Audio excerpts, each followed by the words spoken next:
Like, I know this is only going downhill from here because it's already at rock bottom. But anyways.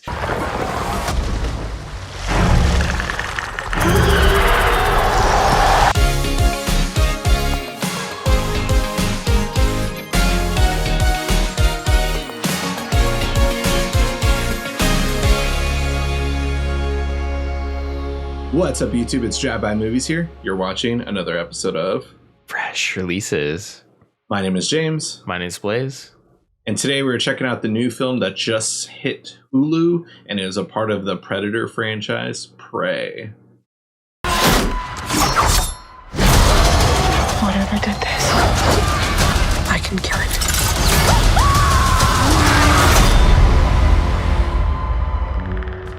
Naru, a skilled female warrior, fights to protect her tribe against one of the first highly evolved predators to land on Earth. So, James, this is a brand new film that's added to the Predator franchise. We got another franchise movie here, and this one was actually straight to Hulu Plus. And I think when I saw the first kind of like mumblings of this movie, and then I just saw the massive like Hulu Plus exclusive, I was like, oh, there's no way this one's gonna be good. Like, this is just gonna be horrible. And I think it definitely has its place, but I think before I go into detail, I want to hear what you have to say about it. Yeah, I'm like genuinely curious. Like, did 20th Century Fox intend to release this in theaters, or was it always intended to be a Hulu original? I mean, at the time, I don't think 20th Century Fox had deals with Hulu at the time. Hulu is very much a Disney product, and I'm not sure. I know that Disney, ever since they got the rights to this 20th Century Fox franchises, I know that they have been going in a direction with the Alien movies going to Hulu, but was this movie in the middle of that merger, or was it conveyed within the last year during quarantine and made under Disney? And 20th Century Studios is under Disney as well. Like, I have no idea, so I'm genuinely curious. I haven't done the research on that. But I'm a huge fan of the Predator movies in general. I honestly pretty much enjoy all of them, with the exception of The Predator, the most recent Shane Black one. I'm pretty sure everyone hated that movie, honestly. I've like found, I remember being disappointed with Predators, the Robert Rodriguez produced one, but rewatching it, this one's actually really tight. I enjoyed it. Just Adrian Brody's a little miscast in that movie, who I normally like. Predator 2 still holds up. Predator is honestly one of my favorite movies of all time. It's nowhere near as good as like Alien or Aliens, but I find Predator way more rewatchable. It's a movie that I always feel wanting to watch it, and everyone's saying that Prey is the best one since the original. Is it? I liked it a lot. I don't know if it is, though. I think I still enjoy Predator 2 and Predators a little bit more, but I liked that it went in a very different route. It did feel very fresh and original, and apparently that's the direction they want to go in with this franchise, I guess.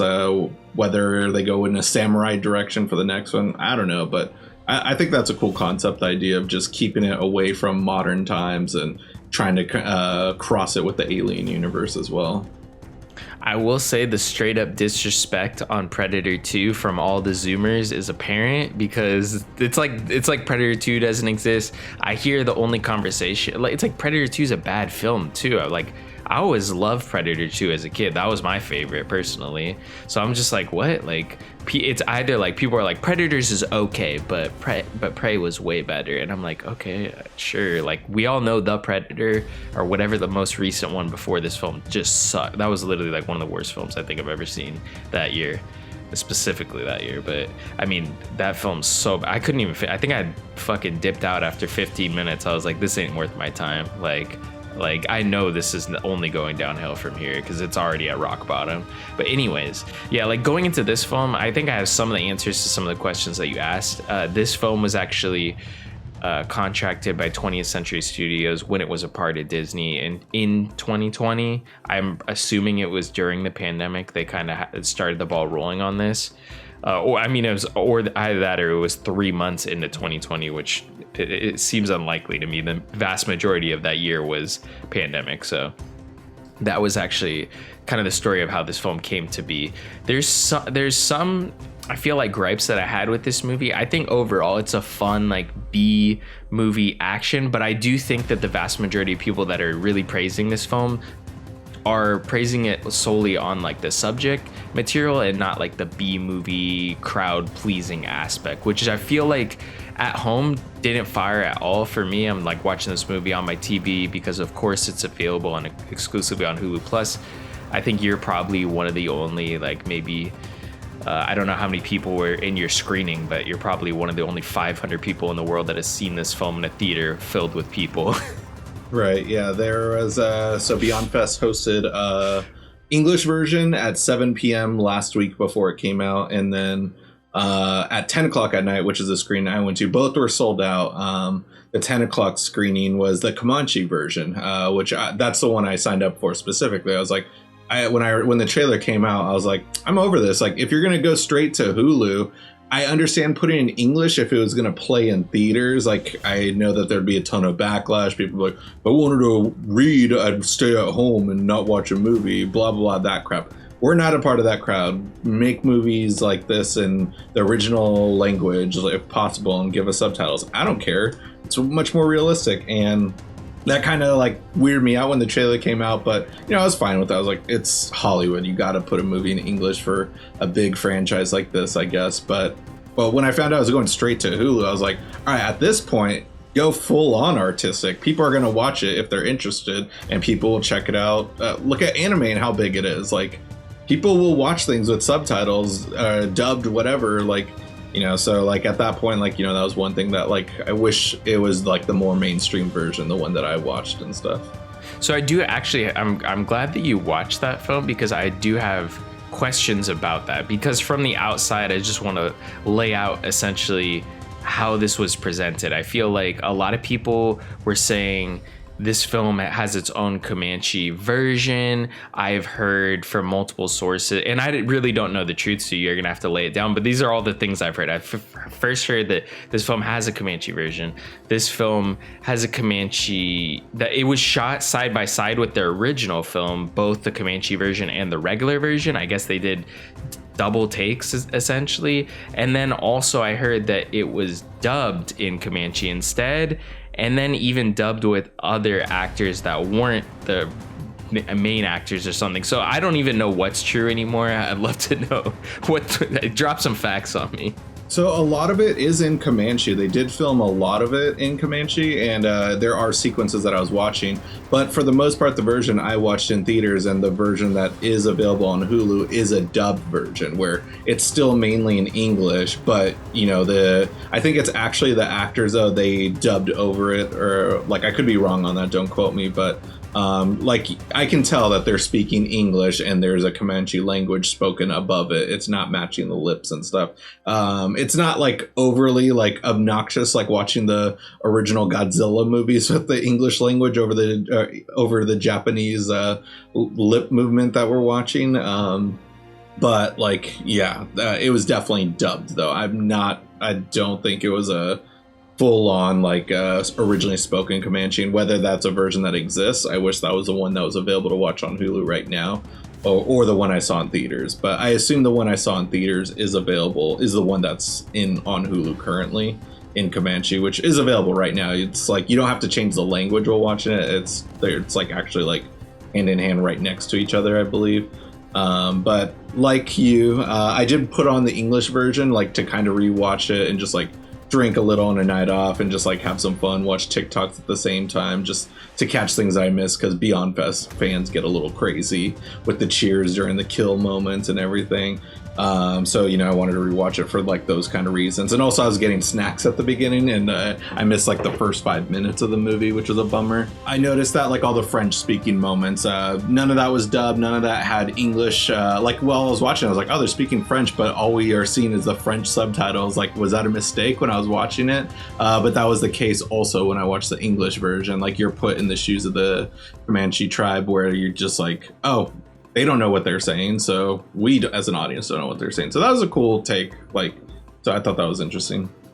Definitely. So I think a lot of the information that came out, just people just spewing information without knowing anything. I think honestly this film was probably redubbed with the original cast, but there wasn't an alternate film that was shot purely in Comanche. Clearly, I don't know why they would shoot that and then leave it on the cutting room floor and then redub it. That doesn't make any sense. Like, yeah, I think there would have been 2 specific versions if that was the case, and why would I get the English language with the dub one on top of it then if they originally shot it? But yeah, like I said though, and also when you're watching the English version, like they do speak in Comanche a lot throughout the movie, but mainly though it's English though for the most part. But yeah, and there are like certain words though where they're like they would say like I have to go to the bathroom. I'm like, I don't think they would say the bathroom back then. Like, there's no toilets and stuff. Like, yeah, like I was like, that was poorly written. Like that was in the subtitled version. I read that out loud. I was like, bathroom? Like what? Like, yeah, there were like outhouses back then, but that was like one thing that like kind of took me out and stuff. But I liked it though a lot for it putting it in a different setting, seeing the origin of the 1747 gun from Predator 2. Like, I hope more people check out Predator 2 and stuff with that little nod. I thought that was like cool. And then also just with the whole thing of like the Predator having advanced technology and weapons, but it's kind of reminiscent of like advanced versions of the weapons used back then though, for the most part. None of it was like, he didn't have the laser shoulder thing that we're used to seeing in all the Predator movies. It was more just an arrow that follows people around depending on where his laser focuses on. And I thought that was a cool take and different cool weapon choice, as well as that shield. So I do have one question to ask you. Is this the most expensive fan film ever made? Possibly, yeah, probably, yeah. I know the director of 10 Cloverfield Lane, which I enjoyed that movie until it turned into a Cloverfield movie at the end. And like, this is a nice take on a movie. Like, I'm glad that they took a shot on him, like, just because like let's give it to Shane Black for the last movie. He created this franchise and he's in the original, and saw how well that turned out and stuff. Yeah. Yeah, and it's funny because I almost feel bad for Dan Trachtenberg in a sense, because like he started as a fan film director. He directed the Portal short that like basically got him the job for 10 Cloverfield Lane, essentially. And then he made like, I mean, I think 10 Cloverfield Lane's pretty respected movie in the sense that like everyone understands that like that's a decent movie. It's a great thriller. It really sets everything up well. It kind of falls short, like you said, on all the Cloverfield aspects, and that kind of hampers it down. But there was actually a really good movie inside there that still shines through. But it's funny, for sure. It's funny that he like then directs like a real movie, and now he has to go back to directing like fan movies in a sense. It's just like the most expensive fan movie ever made, because like you said, there's so many Easter eggs from like the Predator films in this movie that really build it up and make it a fun watch. But when it comes to like the moments that I really enjoyed from like the original Predator, like the cheesy B movie action stuff, I just felt like this film didn't do that. Like it tried to do that, but it just came off really bad. Like it was just poor. A lot of it had to do with the fact that I do feel like when they were making this film, there was a ton of notes in the room, which makes no sense if the film's going to Hulu Plus, if I gotta be honest. Like there doesn't need to be 1,000 freaking notes from every Disney exec for this movie just to make sure that everyone in the audience knows what's going on. There was multiple moments throughout this film where it felt like there was so much visual information given in the cinematography in the scenes. I'm not saying this is like high level cinema, but it's just like there's visual information. So I'll use one scene as an example, but this happened multiple times throughout the film. But basically there's a moment where she's helping this man who lost his limb, and that's kind of when she acquires the pistol. But she uses this sort of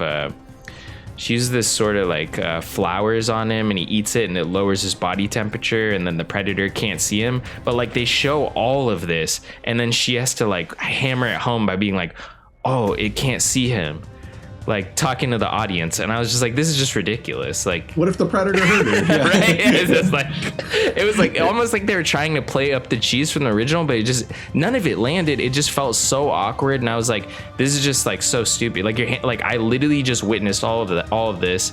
Like, and you could take like the dumbest viewer in any audience, and I'm pretty sure they would have figured all that out. But yet we got to hammer it home with some lines here, with the woman talking to nobody.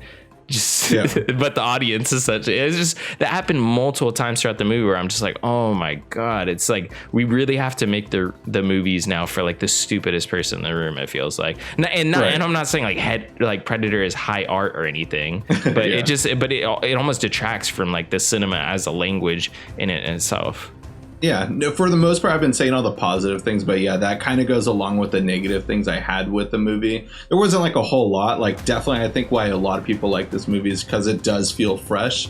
It's not something that hasn't been done before, but it's different for this franchise, which is cool and made it feel fun and rewarding. But I almost wish it wasn't so gritty, I guess you can say. Like I like and appreciate the more B movie aspects, and I would have loved seeing more gore and not so much CGI. Like, I get it, like doing a CGI, getting a bear for like practical use as well as like doing like a puppet bear or stuffed animal bear, whatever you want to do.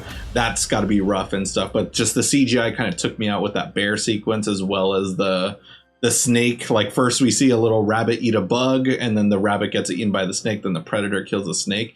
And like, the predator, whenever it gets gory, it's when he rips out the skull from the snake, rips out the spine of that wolf that he fights, and then like kills that bear, and the blood's like bathing on him and stuff. Like, all that, like, I'm like, you're giving us all this blood, but where's the blood when we're killing all these like French colonizers and stuff? That's what I wanted to see. Like, there was like a lot of implied blood in those sequences, but we could hear it. But where was it though? That's when I wanted to see it. Give it to me then. But I give it points though, because that scene, it looks freaking awesome with all the like ash flying around and everywhere and stuff. And it's you can tell it's a practical Predator suit that they did, and it's not as bulky looking in Alien versus Predator. I remember for whatever reason they look like fucking like a unit, like linebackers or some shit. Yeah. Like a unit.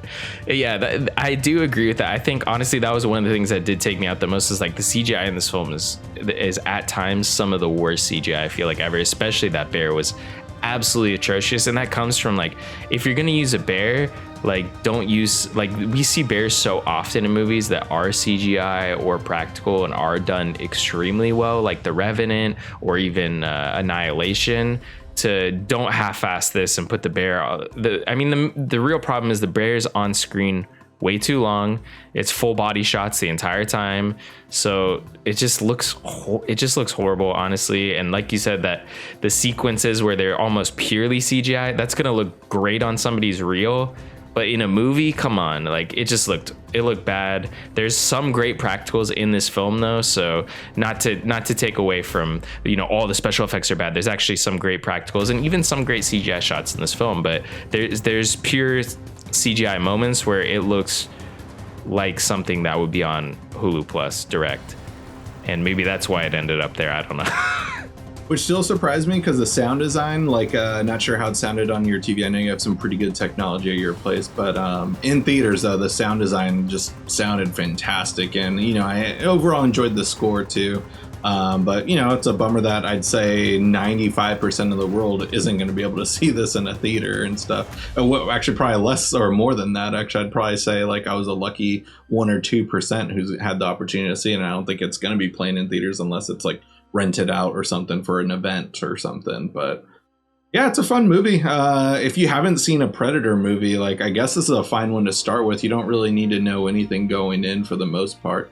If you're a fan of the franchise, it seems like everyone seems to be liking it. So, you know, let us know what your thoughts on the movie were in the comments below to help support the show. And if you guys haven't already, go ahead and smash that like button, hit the subscribe button, and click that notification bell for all our latest updates. And be sure to catch all our updates on our social media links down below in our description box for Instagram, Twitter, TikTok, and our personal letterbox accounts. That'll conclude this week's episode, guys. Tune in next week for a brand new video.